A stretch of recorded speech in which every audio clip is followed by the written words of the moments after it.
Como disse, este caso das dívidas à Segurança Social por parte de Pedro Passos Coelho marcou o debate desta tarde. Temos connosco em estúdio Pedro Marinho Falcão, advogado, e a partir de Lisboa, Ricardo Jorge Pinto, comentador da RTP.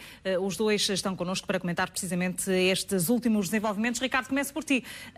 O Primeiro-Ministro diz que esta questão também é pessoal, insistindo à oposição que não é, que se trata de uma questão meramente política. Ora, Passos Coelho não parece incomodado, até afastou mesmo o cenário de demissão. Este assunto está politicamente resolvido ou ainda não?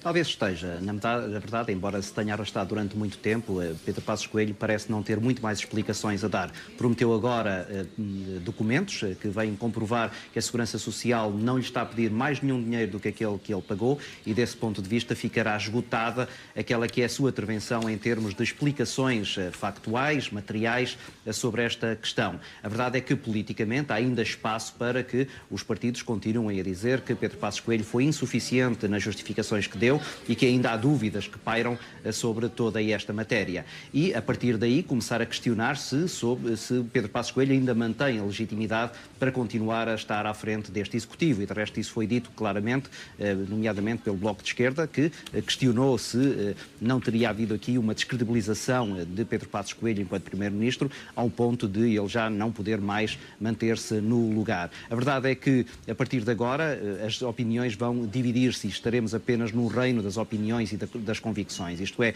entre aqueles que consideram que Pedro Passos Coelho foi honesto na forma como apresentou aquela que ele considera ser uma falha e aqueles que consideram que este desleixo e, por outro lado, também o facto de ele ter sabido desta situação em 2012 e não ter regularizado imediatamente a situação constituem factos suficientes para não poder continuar a acreditar nessa mesma honestidade do Primeiro-Ministro e, portanto, retirando-lhe aquilo que é a confiança necessária para, por exemplo, nas próximas eleições, continuarem a votar nele. Agora, do ponto de vista meramente legal, Cavaco Silva fez o diagnóstico certo, isto é, nem Cavaco Silva tem competências para demitir o Primeiro-Ministro e o Primeiro-Ministro, por outro lado, junto do órgão a quem tem que prestar explicações, a Assembleia da República, parece ter convencido a maioria, ou seja, houvesse uma votação sobre se Pedro Passos Coelho mantinha ou não condições para continuar a governar, essa mesma maioria estaria do lado do Primeiro-Ministro.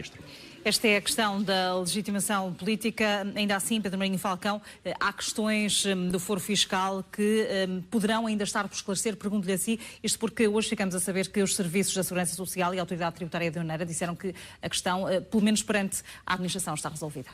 Está, e é fácil de demonstrar porque qualquer cidadão, em especial o Primeiro-Ministro, se obtiver junto à Segurança Social ou junto à administração tributária uma certidão comprovativa da inexistência de dívidas, estas entidades irão emitir a respectiva certidão e, portanto, atestam que este cidadão, como qualquer cidadão, não é devedor de qualquer imposto ou dívida à Segurança Social. Mas não retira importância a este caso, esse facto? Bom, essa é uma questão política que foi agora avaliada.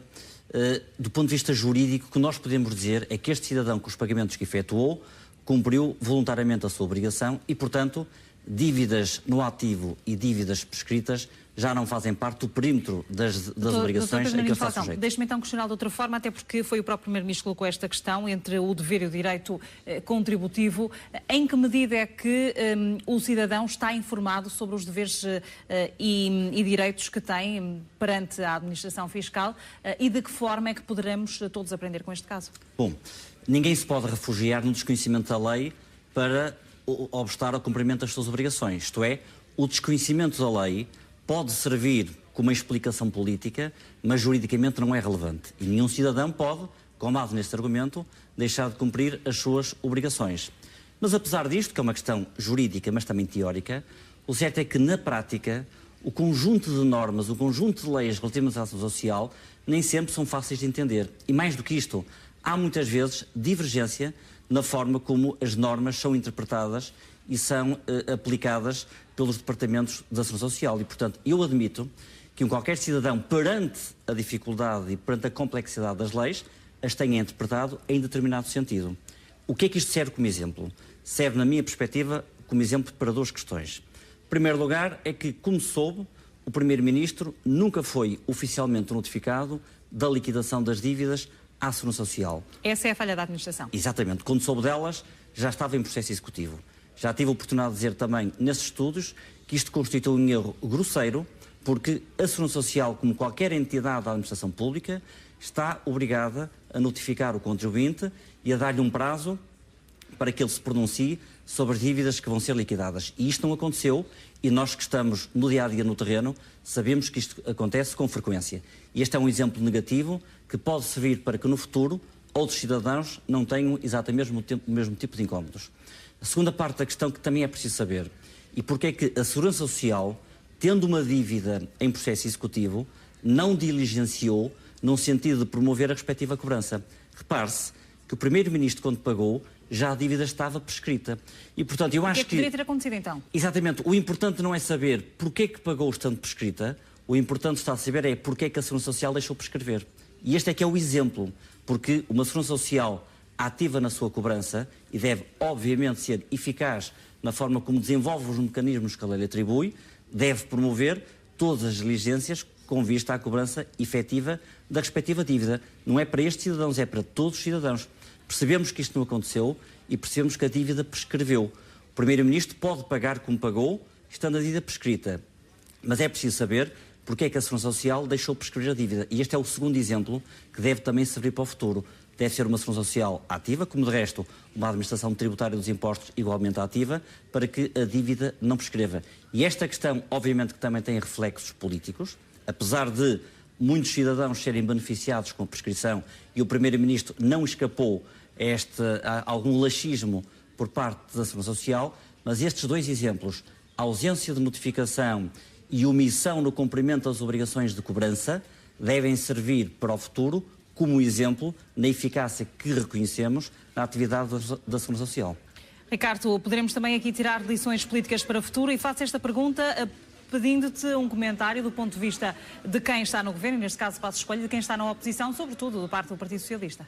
Claro, há muitas lições a tirar e, sobretudo, há que aprender com aquilo que foi uma inabilidade de parte a parte para gerir, em termos de comunicacionais, esta situação. Em primeiro lugar, o erro fatal de Pedro Passos Coelho, não ter respondido de forma mais rápida e mais formal.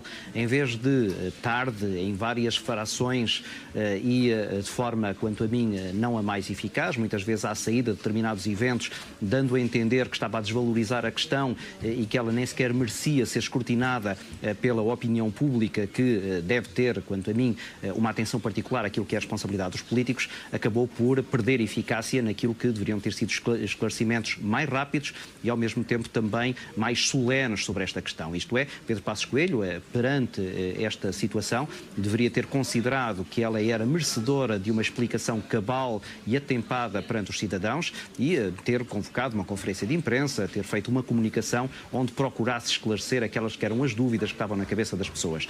Do lado da oposição, e em particular do principal partido da oposição, notou-se que António Costa não estava completamente confortável com esta situação, por dois motivos. Em primeiro lugar, porque percebe que é um partido que tem neste momento um ex-secretário-geral em prisão preventiva por casos bem mais sérios do que este.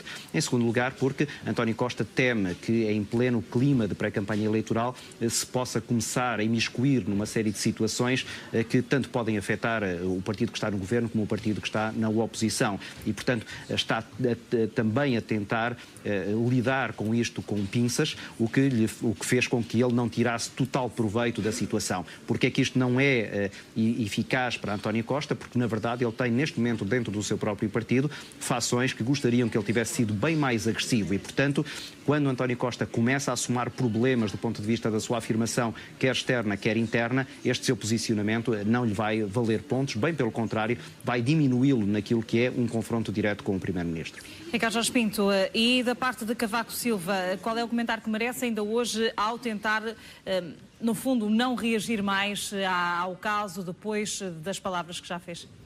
Esta era a declaração que ele devia ter feito antes de ter feito as outras declarações. O Presidente da República nunca se deveria ter imiscuído nesta matéria. Deveria ter considerado que ela era, como considerou, matéria puramente política e, portanto, deixado que os partidos se pronunciassem sobre ela. Deveria ter feito aquilo que aparentemente fez, isto é, ouvir da boca do Primeiro-Ministro as explicações que ele considerava necessárias e, a partir do momento em que se sentia esclarecido, deixava-se à margem desta matéria. Ao ter feito análise política, substituindo-se a pessoas como eu, acabou por entrar num jogo onde foi criticado quer pela oposição e foi tido como mais um incómodo por parte dos partidos que apoiam o Primeiro-Ministro. Eu diria que em termos comunicacionais Cavaco Silva errou em toda a linha, do ponto de vista político, manteve-se numa leitura muito limitada, muito restrita daquelas que são as suas funções e desse ponto de vista veio comprovar aos olhos dos portugueses que na verdade a figura do Presidente da República é cada vez mais inútil.